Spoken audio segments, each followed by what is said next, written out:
donc puisque la première épreuve s'est passée à Méribel pour ce combiné.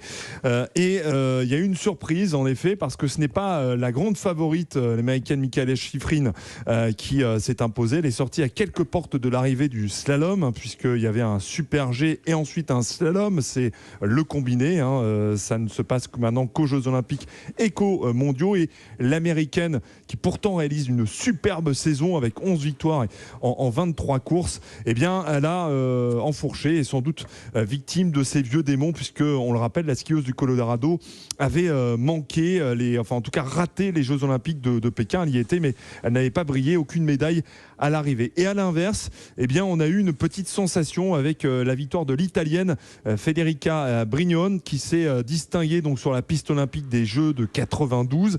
L'Italienne a réalisé le deuxième temps du slalom et la voilà donc à 32 ans, titrée pour la deuxième fois de sa carrière aux mondiaux, avec donc le podium complet, je vous le donne, la Suissesse Wendy Holdner qui est deuxième, et puis le bronze pour une Autrichienne, Ricarda Hazer. Avant de parler des Françaises, d'ailleurs, avec vous Cyril et avec Pierre Migneret, Pierre, peut-être une réaction sur les conditions exceptionnelles de ces mondiaux et la victoire de cette Italienne aujourd'hui?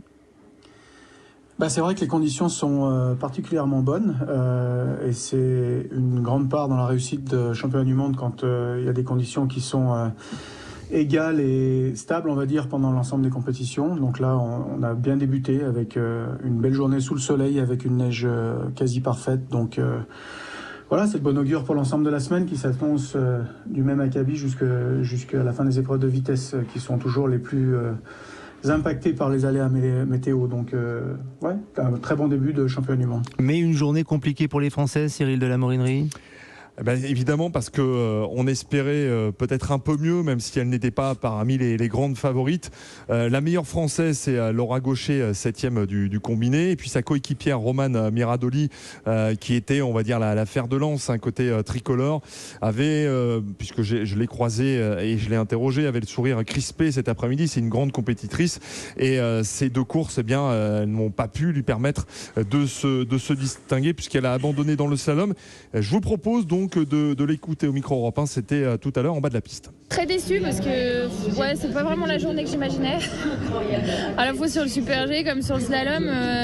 C'est vrai que toute la partie du milieu, j'ai eu quand même plutôt des bonnes sensations. Je sentais que ça s'enchaînait bien et une faute est vite arrivée. Et en slalom, on n'a pas trop le temps pour réagir derrière, quoi.